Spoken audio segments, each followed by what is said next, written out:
In Asia, in Cambodia, hidden in the tropical jungle, is the largest religious structure ever built. The majestic temple complex of Angkor Wat. A sprawling structure 1,500 meters long and 1,300 meters wide, covering 160 hectares, larger than 200 football fields. Its 200-meter wide moat surrounds an intricate central sanctuary. 5 gigantic towers, the tallest of which soars 65 meters, the height of a 25-story building. 12th century builders finished this monumental temple in just 4 decades, sparking the fascination of archaeologists today. We feel very small, and we ask ourselves, how did they create all of this? A gigantic site, illuminated by new technology that is lifting the veil on the greatest mysteries of its construction. What was the true size of this site in the Middle Ages? And why did it decline in the 15th century? LiDAR is one of this suite of new technologies that are changing the way that we look at the past. It's where, obviously, a revelation for us. Today, experts are using science and technology to unlock the secrets of Angkor Wat by revealing details invisible to the naked eye. Well, this is a handheld 3D scanner. What's incredible is that we have a perfect virtual model of the stratigraphy. By scanning from the satellite scale to the molecular scale and the aerial scale, archaeologists can now shed light on the greatest enigmas of this UNESCO World Heritage Site. How did the architects complete this unprecedented project in just a few decades? About 10 million blocks has been used on Angkor Wat. Sometimes I wonder if it was humans who built this, and yet it was humans. How did the builders supply this site with stone? What secrets explain how this 1,000-year-old structure remains standing? The mold of the temple, it's built in the concept. The sand, when it's humid, it can become strong like the stone. Why was this monumental temple built in the first place? And what remains to be discovered of the legendary city that surrounds it? We see this mound in many areas, but we don't know exactly what it is. History, science, engineering, exposed as never before, the Temple of Angkor Wat finally reveals itself on every scale.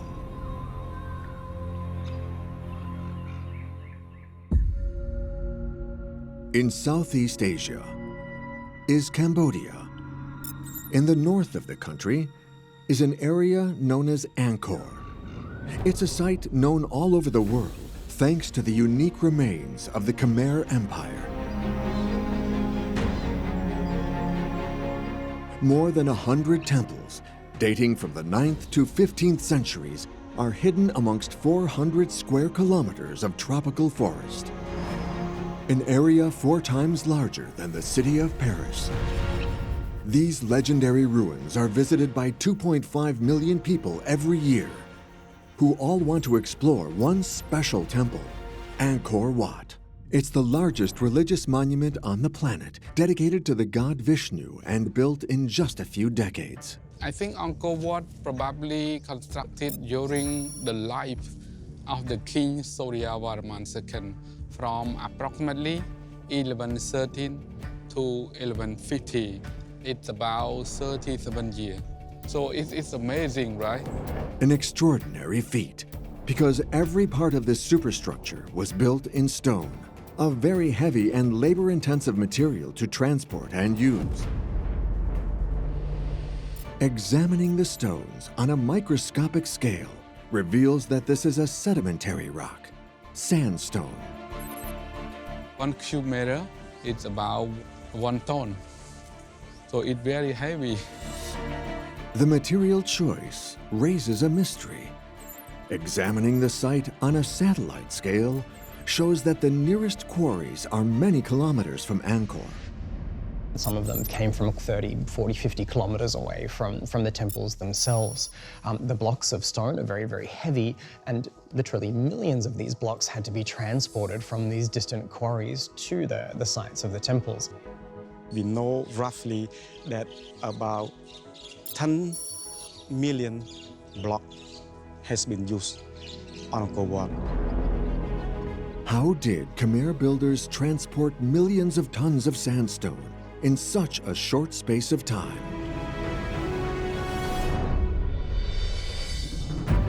To solve this mystery, archaeologists today rely on the most advanced technology at their disposal to hunt for clues on a satellite scale.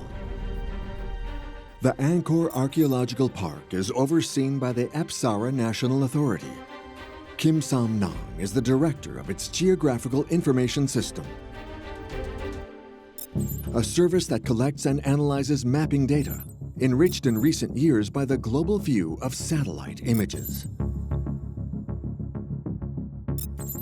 The zone of Angkor is very big, very huge. And when we have this kind of satellite data, we can learn more how the ancient people organize or set up the urban cities in that time. When we zoom into the Angkor Wat, you can see the structure, the main temple here, the moat, and then another example, you can see the Angkor Thom as well.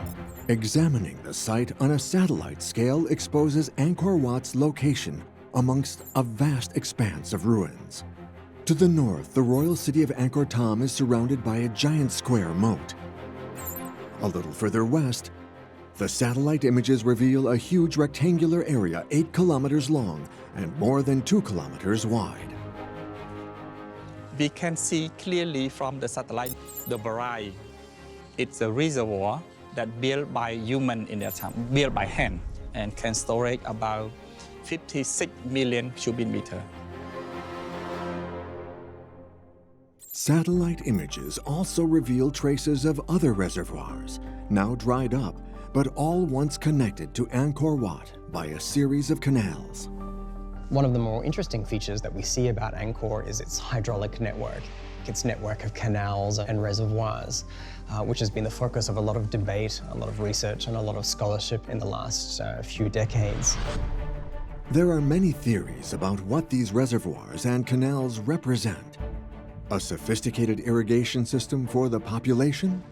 Or for sacred water to symbolically bless the city? But now another idea has been suggested, and it could help solve the mystery of how stone was transported to Angkor Wat.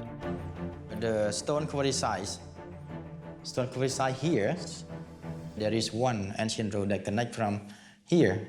You see the straight line like this, close to that area. The latest scientific research makes it possible to visualize how the hydraulic network of Angkor was once connected to the quarries.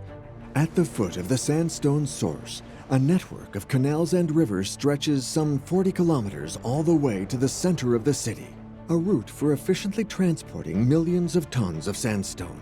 By connecting the quarries to the central area of Angkor with canals, and the blocks would be presumably floated down the canals, perhaps on rafts made of bamboo.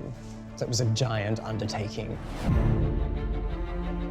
Thanks to their ingenuity, Khmer builders supplied their site with vast quantities of sandstone.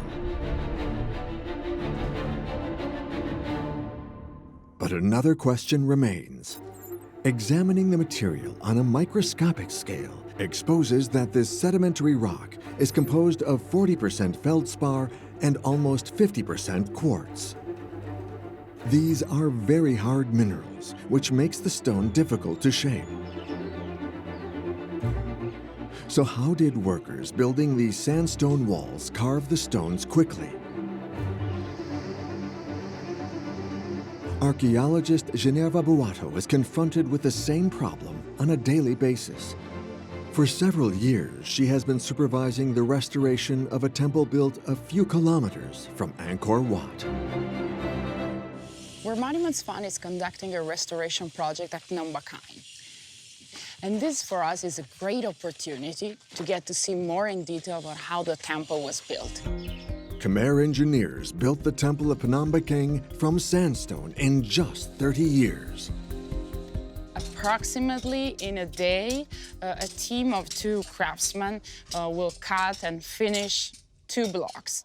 Here we're in front of thousands and thousands and thousands of blocks. So we can imagine how 30 years was really actually a short time to build this whole structure. And what we also can imagine is there were a lot of people working in this working site. To finish Angkor Wat in just 37 years, archaeologists calculate that the labor force could have numbered in the hundreds of thousands. But building the entire temple in sandstone using traditional methods would have taken too long.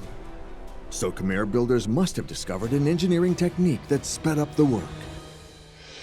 In Panambakeng, the dilapidated state of the sandstone walls gives archaeologists a surprising clue about the construction process.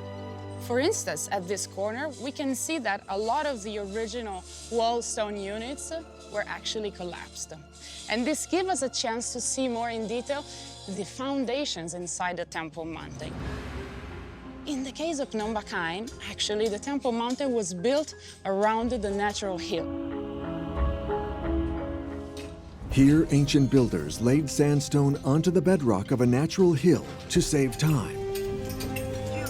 But at Angkor Wat, they couldn't use the same trick. It was constructed on a flat foundation of sand. Now, 3D modeling makes it possible to visualize a remarkable secret hidden inside the structure. Underneath an outer layer of sandstone blocks, architects used a red rock called laterite. Actually, behind every sandstone units, which we see being part of the raised platforms, there are laterite blocks. Examining laterite on a microscopic scale exposes an iron-rich mineral with a honeycombed structure, whose properties make it particularly easy to work with. The advantage of laterite is that it's relatively easy to extract compared to sandstone, and at the time of extraction, it's relatively loose. When it is extracted, when it is quarried, it's actually very much filled with water. So it's just left drying, and then it hardens. So after that, it becomes a rock that can be cut without the risk of breaking, that can be used for monumental construction. By building from the foundations up using laterite and then placing the sandstone on top, Khmer builders sped up the construction of Angkor Wat.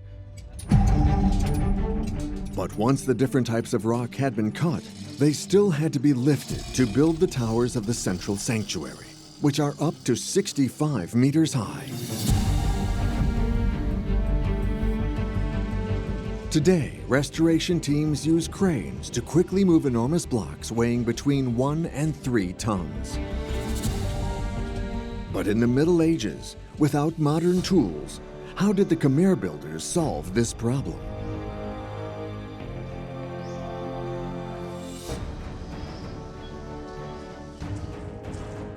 With the help of the latest technology, experts can now reveal clues that are invisible to the naked eye.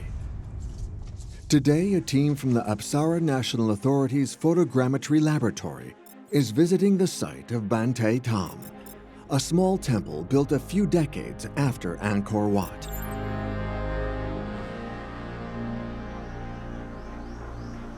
Its towers are made of thousands of sandstone blocks. But how did builders reach the top?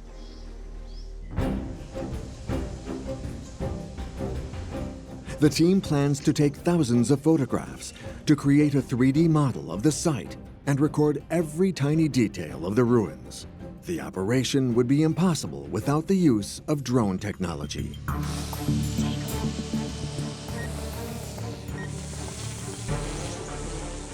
The drone is really important for the 3D model for the temple because we cannot climb up to the top of the temple. So we need the picture on the top. By flying over areas usually impossible to reach, the drone takes unique shots of the temple. covering a full 360-degree view in minutes. The team then processes the photos on a computer. They use powerful software to automatically place the images in a digital space and create a point cloud volume. They can then texture the volume to recreate the temple in minute detail. With this 3D model, we can show everything on the top, on any direction, from anywhere.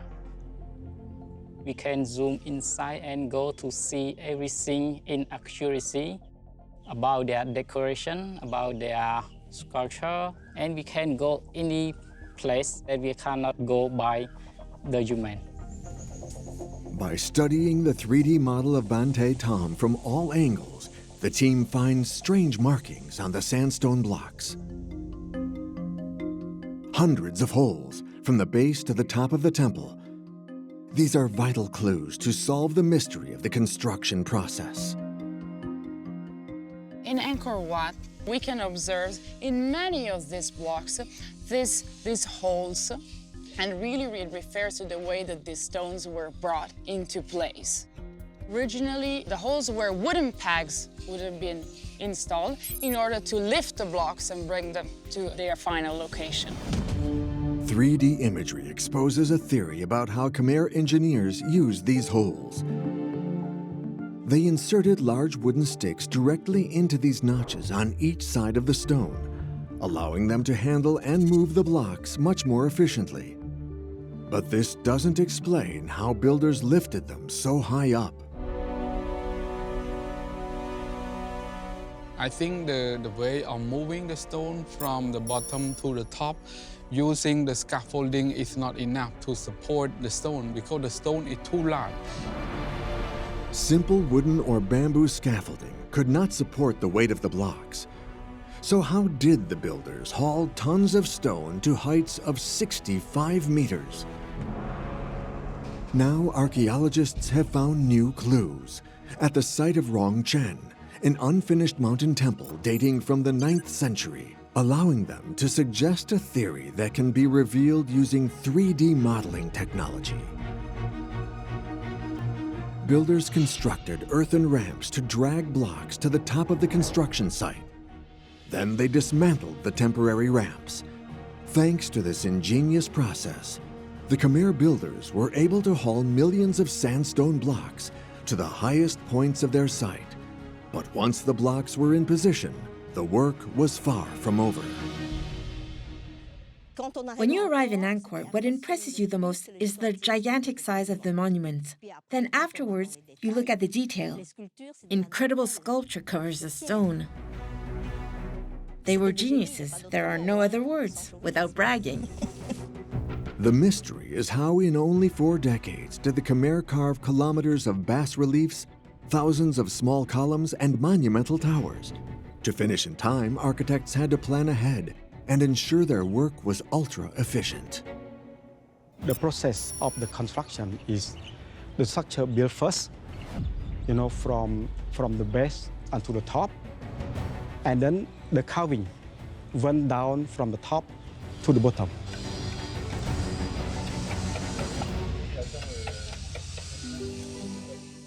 It would have been extremely difficult to carve the stone units when they were not yet in place, because only once the blocks are perfectly sitting in their place, then it is possible to carve the details to this level.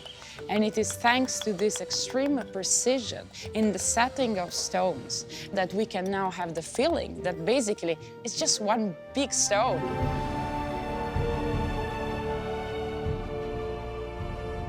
Thanks to ingenious techniques and perfectly planned organization, the Khmer succeeded in building Angkor Wat in just a few decades.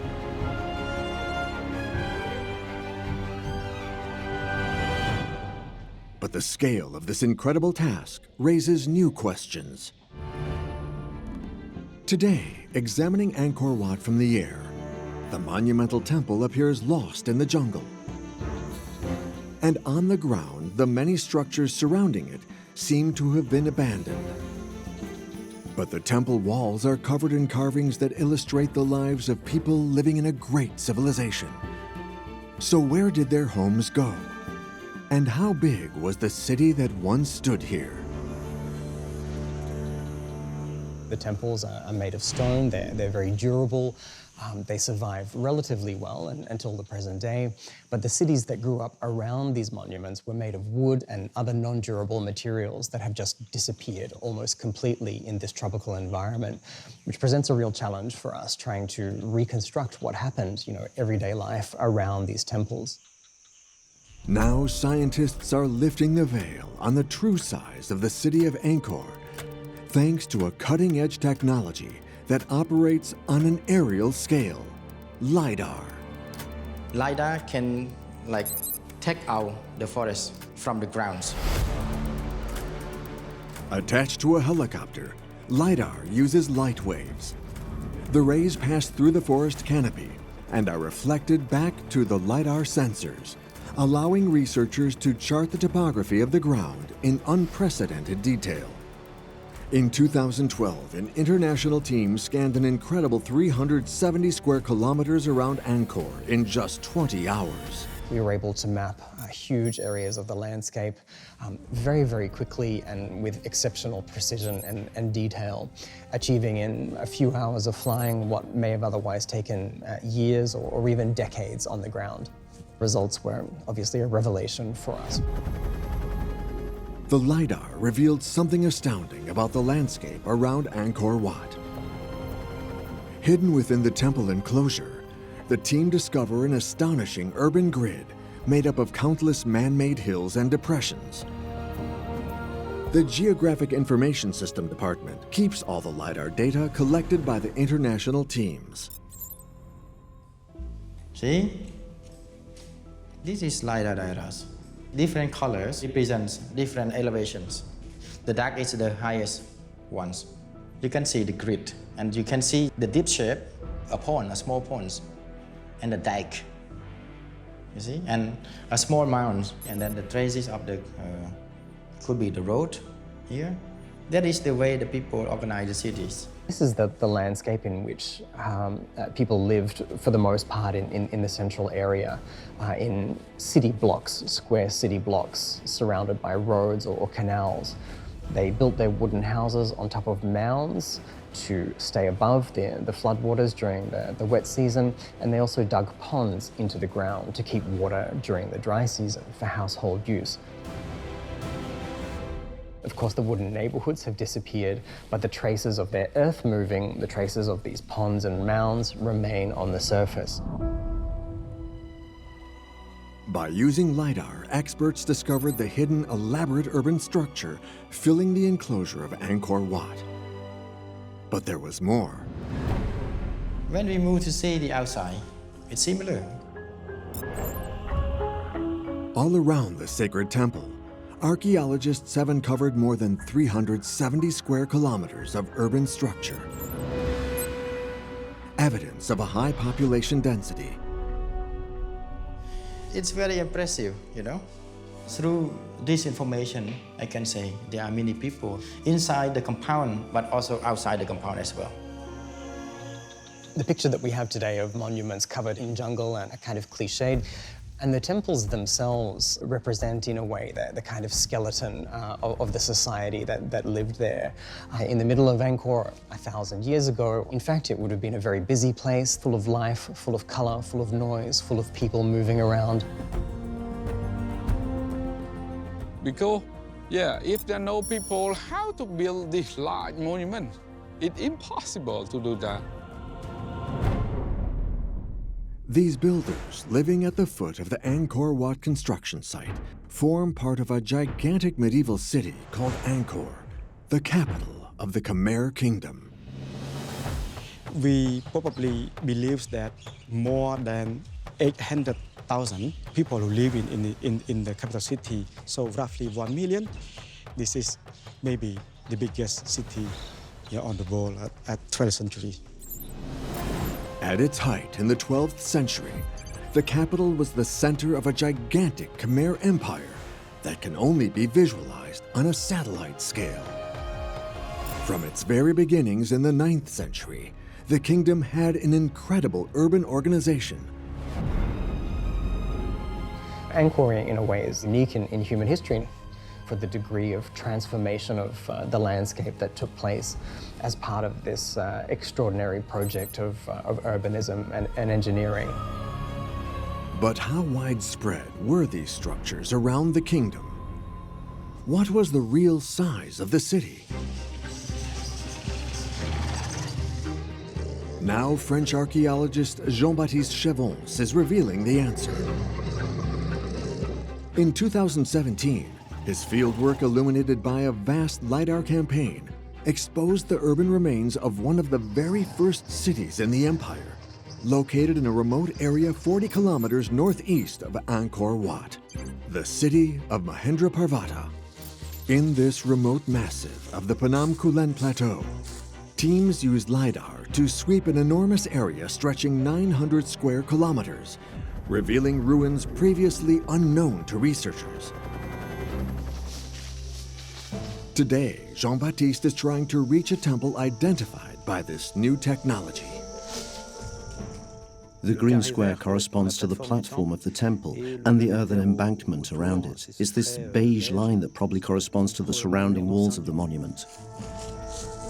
He uses GPS to track his position and plot a route. It's the only way to navigate the jungle and reach the hidden ruins in order to explore them further. We do indeed have a square platform, which I can see very well on the screen, which is shown here by this mound. And then, in the center of the platform, we have vestiges that correspond to a religious building, shown by fragments of pedestals. This is the base. We're standing on a temple which is new, which was previously unknown, and in this case discovered thanks to LiDAR. The temple is 40 kilometers from Angkor Wat, giving an indication of the scale of the Khmer Empire ruins hidden in the region. But the most important discovery revealed by LiDAR remains invisible from the ground. The LiDAR allowed us to see an extremely organized urban network in the form of a large grid. As early as the 9th century, Khmer builders had constructed residential quarters around the temples stretching 1.5 kilometers on each side, connected to each other by large communication routes. We have 3 east-west, and we have 4 north-south, so 1, 2, 3, 4. The discovery illustrates the extraordinary building capacity of the Khmer from the very beginning of their empire. At the end of the 8th, early 9th century, there was already a knowledge of town planning and then a willingness to do so in order to build such a city in a relatively hilly area. Examining the area on a satellite scale is the only way to expose the true footprint of Angkor urban planning. For more than 600 years, builders constructed cities and a vast communication network throughout the empire. There were very different scales of infrastructural development going on from the local scale, where you had pathways and roadways connecting houses and neighborhoods. But it was also something much bigger and much larger than that. For instance, Angkor was connected to various far-flung provinces across mainland Southeast Asia by this vast network of highways. If we, calculate all the road structure in the capital city, it's more than 400 kilometers long.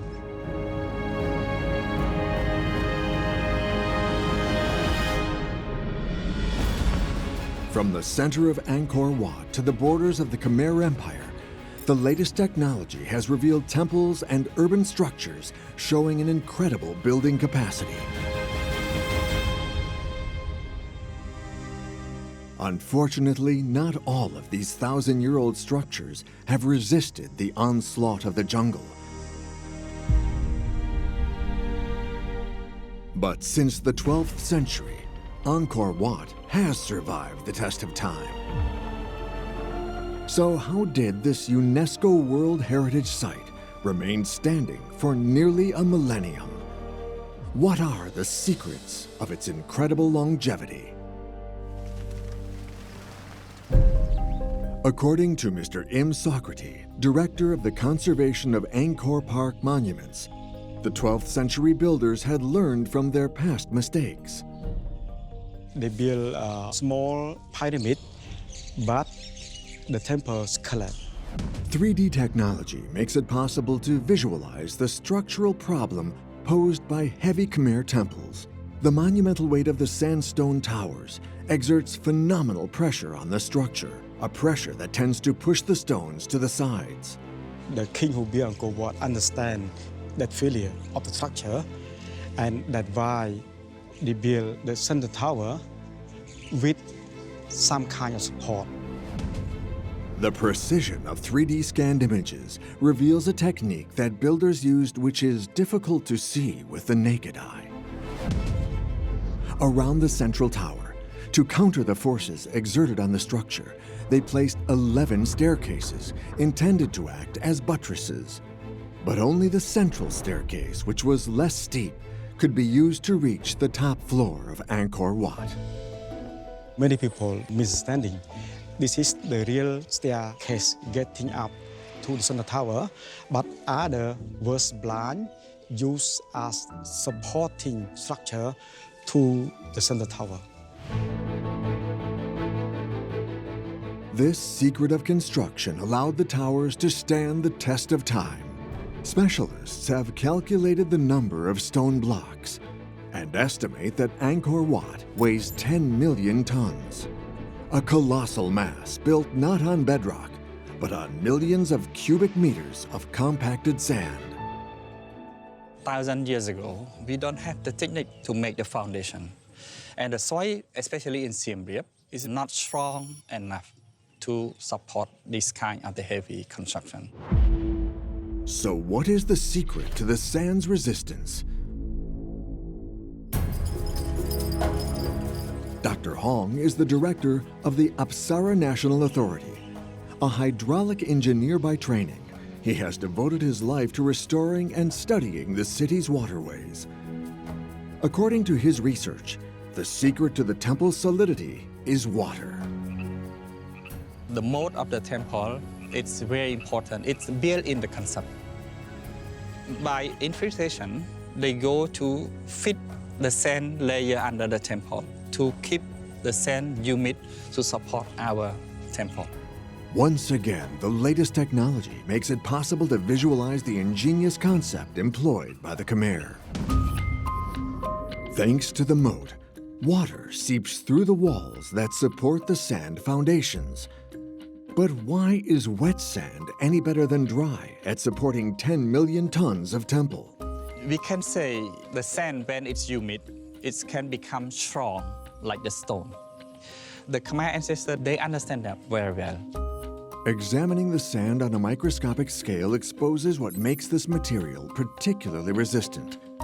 Water distributes amongst the grains, acting as a glue between each particle to create a new state, a solidified sand aggregate. The enormous moat of Angkor Wat contributes to the incredible longevity of the temple. But the engineering challenge can only be fully appreciated on a satellite scale. In order to sufficiently moisten the foundations, the moat is proportional to the scale of the monument, 200 meters wide, 5 kilometers in circumference, containing up to 1.5 million cubic meters of water. The moat is connected to a network of canals and reservoirs to guarantee the stability of the temple even in the dry season. The temple is built for the god. So it is why they want to make sure that the temple it stands forever. To ensure their temple would stand for eternity, the builders spared no detail, especially in the placement of the enormous sandstone blocks.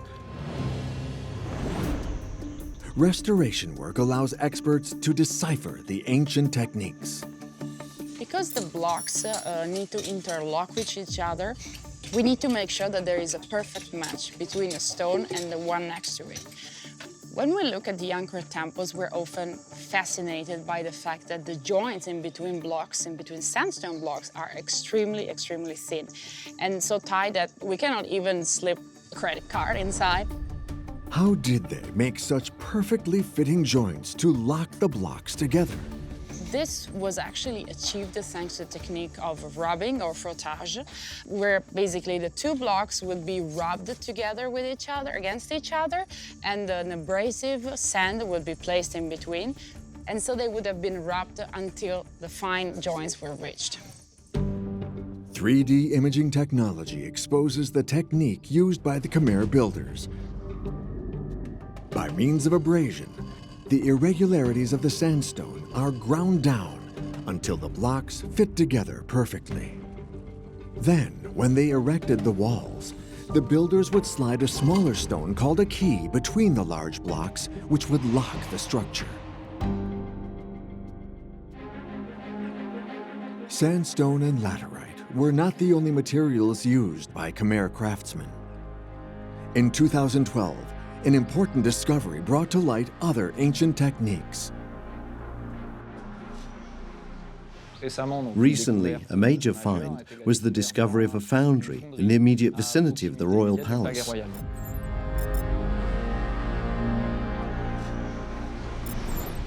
A workshop where not only forge workers but also blacksmiths and craftsmen who specialized in metals worked. The discovery sheds light on a little-known aspect of Angkor craftsmanship. They adorn temples and sculptures with decorations of precious metal. The central towers were covered with gold leaf.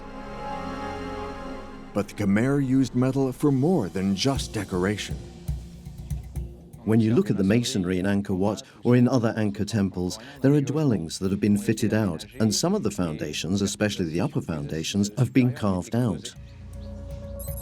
Builders cut notches in the sandstone to fit metal pieces, many of which, like the decoration, have been stolen by looters.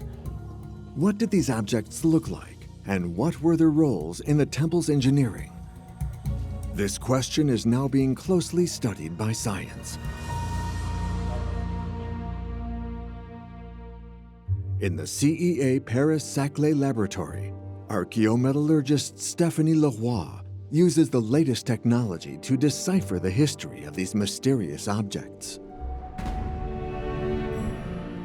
Today, she is studying a precious specimen dating back nearly 1,000 years and found in 2018 on the Angkor site.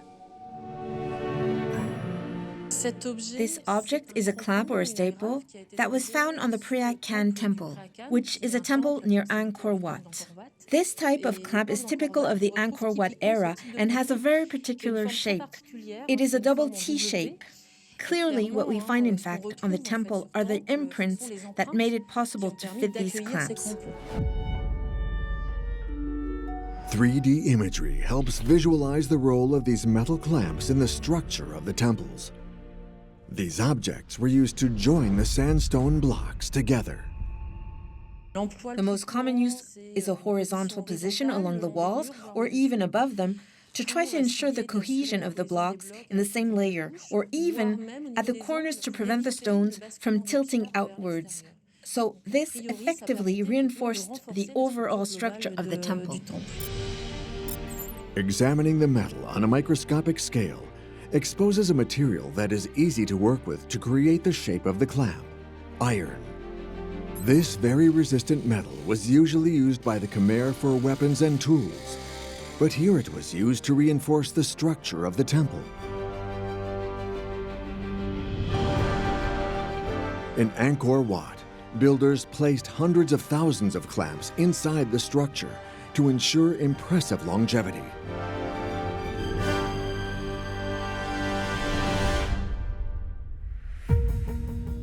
This latest revelation poses a new mystery for archaeologists. Where did the Khmer find so much iron to build this temple? By studying clamps from Angkor Wat before they are restored, Stephanie looks for clues on a microscopic scale. So you can actually see white on the microscopic photograph, which represents metallic iron But you can see that there is not only iron. We see very small black spots, which correspond to small particles, but which are witnesses to the natural rocks that were originally used to produce the iron, so they contain information about the origin. Thanks to cutting-edge technology, a scanning electron microscope, the laboratory is now trying to determine the origin of the Angkor Wat clamps on a molecular scale. In recent years, this scientific technique has confirmed the origin of many iron clamps used in temples around Angkor. On satellite images, the quarry site is located in Phnom Dek, literally meaning the Iron Mountain. The site is some 100 kilometers east of the city and has been exploited since the 11th century. But when samples from the temple of Angkor Wat itself were studied in 2020, the results were unexpected. When we compare the chemical signatures between the spikes of Angkor Wat, which are shown here in red, in relation to this major production area from the mid-11th century onwards, we have no matches at all between these chemical fingerprints. This means that the iron from Angkor Wat does not come from this production area. The origin of the Angkor Wat clamps remains a mystery. So Angkor Wat iron may indeed come from further away than the Phnom Dek region, or perhaps from a region much closer to Angkor that we have not been able to characterize so far, and that we may discover in the coming years. The origin of the iron used at Angkor Wat remains a great enigma of this sacred temple. The Khmer built this engineering wonder with one goal in mind: to build an eternal monument. But this building is still shrouded in mystery.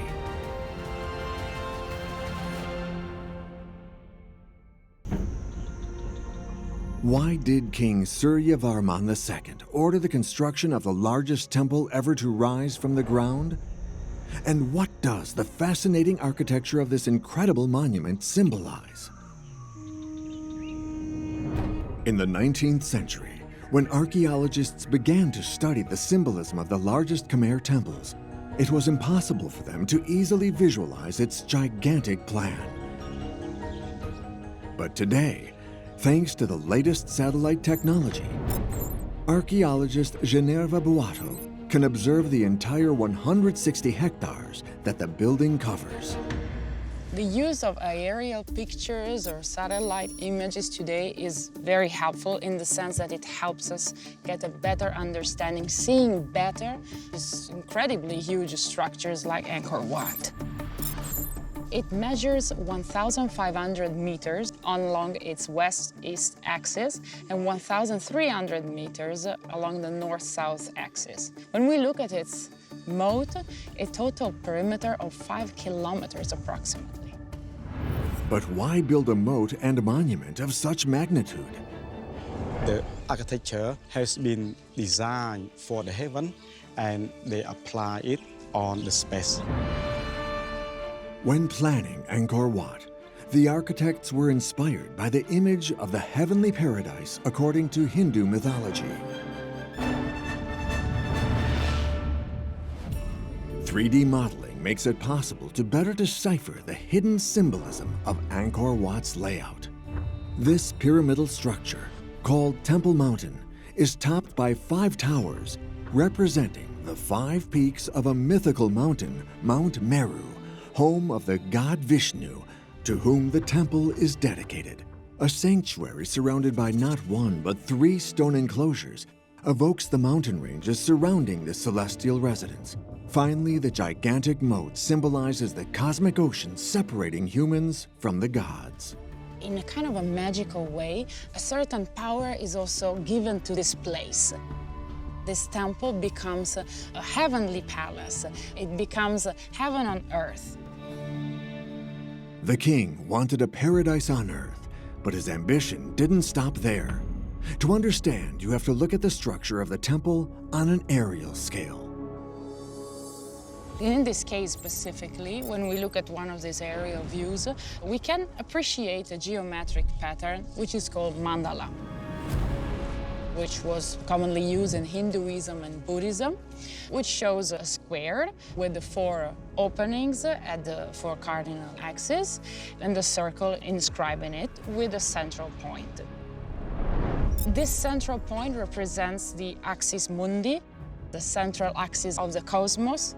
Therefore, having this kind of geometric pattern imposed on Angkor Wat means that Angkor Wat is placed around the axis of the world and is the axis of the world. Builders used this symbol for the foundation of the temple.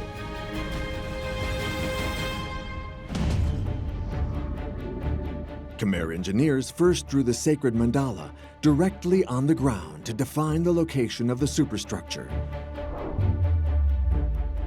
Then, they dug out the earth to place the foundations in the form of a huge amount of compacted sand. During the excavation of the foundation for Angkor Wat, a well was also dug at the bottom of the foundation. Today, 3D modeling techniques help to expose the mysterious structure discovered in the 1930s. From the foot of the central tower, a 20-meter-long well joins the base of the temple, where the builders dug a cavity. But why did they form this structure within the foundations? To better understand the role of this underground cavity, experts traveled some 100 kilometers north of Angkor to the site of another Khmer temple. This is Prasat Khana, a little-known site whose construction began approximately 3 centuries before Angkor Wat. Now, for the first time, an international team is carrying out an excavation campaign to understand its history and construction. One long building is of particular interest to researchers. It's an ashram, or monastery, dating from the 9th century and partially destroyed. The floor has long disappeared, giving archaeologists a unique opportunity to dig a trench and study the foundations of the temple. It's a chance to discover what could be hidden in the depths of Angkor Wat. The study is facilitated by cutting-edge technology, now being tested by these University of Toronto researchers. Well, this is a handheld 3D scanner that uses 2 cameras and a light system to develop an image. It's called stereoscopic vision, so you have 2 eyes in order to have a sense of depth. This does exactly the same thing. The scanner uses stereoscopic vision, similar to the principle of human vision. Both camera images are sent directly to the internal computer. Instantly, just like the brain, a software program calculates a 3-dimensional model, allowing archaeologists to study bas-reliefs, statues, and other ruins in precise detail. But today, this tool is an opportunity to observe the foundations of the Khmer monastery and reveal details in 3 dimensions. You can really pick up the relief there, you see, Giles? And from that basis, you can draw the actual stratigraphy. That's nice. In just a few minutes, the trench is fully modeled. If I can take a look at what you have here. It's very good. Okay. So what's incredible is that we have a perfect virtual model of the stratigraphy. So in a sense, if this is ever destroyed or once it's buried, we can revisit the trench and reanalyze it. By zooming in on this digital model, the archaeologists observe a recess which forms a small cavity. So in fact, we found a small looter's pit that didn't go very deep. From this pit, looters stole precious objects that had been placed by the builders. But which is very common in Angkorian temple construction is offerings that are placed right at the bottom of the foundation as a way to bless and sanctify the major cult building of the monastery that was founded here. It's likely that many years ago, this temple was in fact looted for these very precious objects.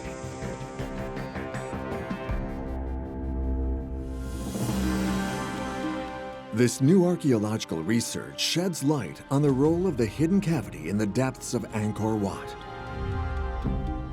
Situated 20 meters below the main tower, at the very heart of the foundations, this space, sheltered from looters, was used to protect precious offerings to the gods.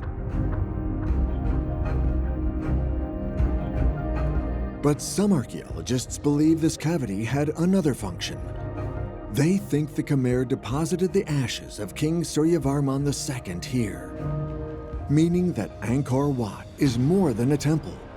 It's a gigantic tomb. No coffin or ashes that could prove this theory have been unearthed during excavations, but the idea is commonly accepted by archaeologists. Angkor Wat, the largest religious building on the planet, was built at the request of the king to embody the center of the universe and the home of the god Vishnu.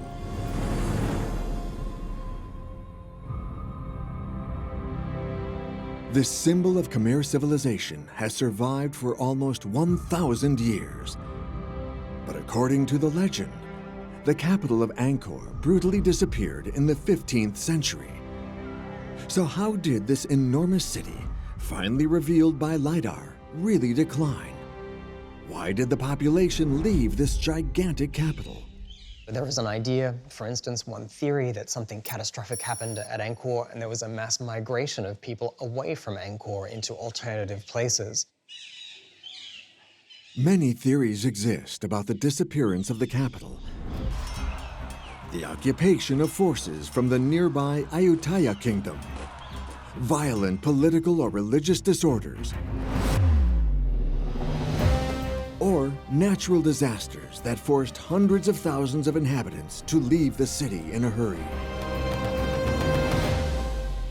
In fact, the LiDAR tends to show us that that was not the case, actually, because the cities that came after Angkor were very modest in size by comparison.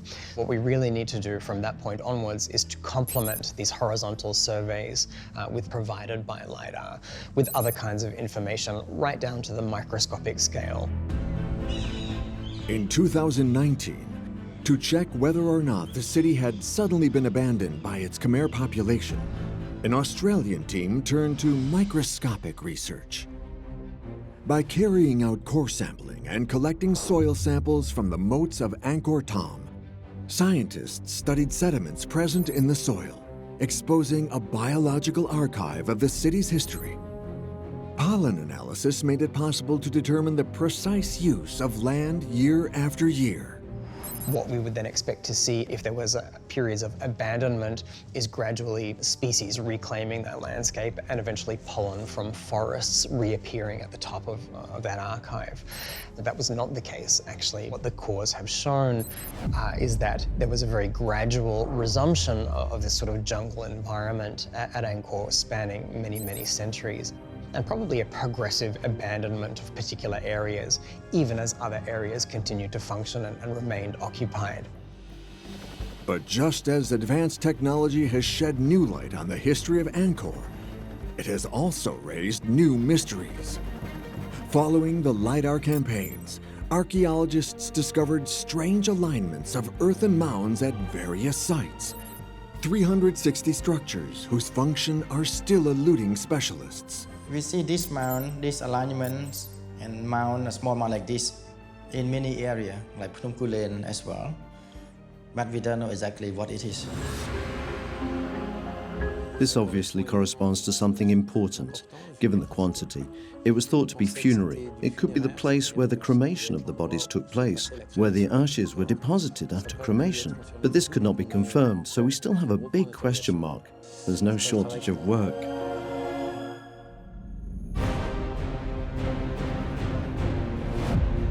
Decade after decade, archaeological research, aided by the latest technology, has exposed many of Angkor's secrets.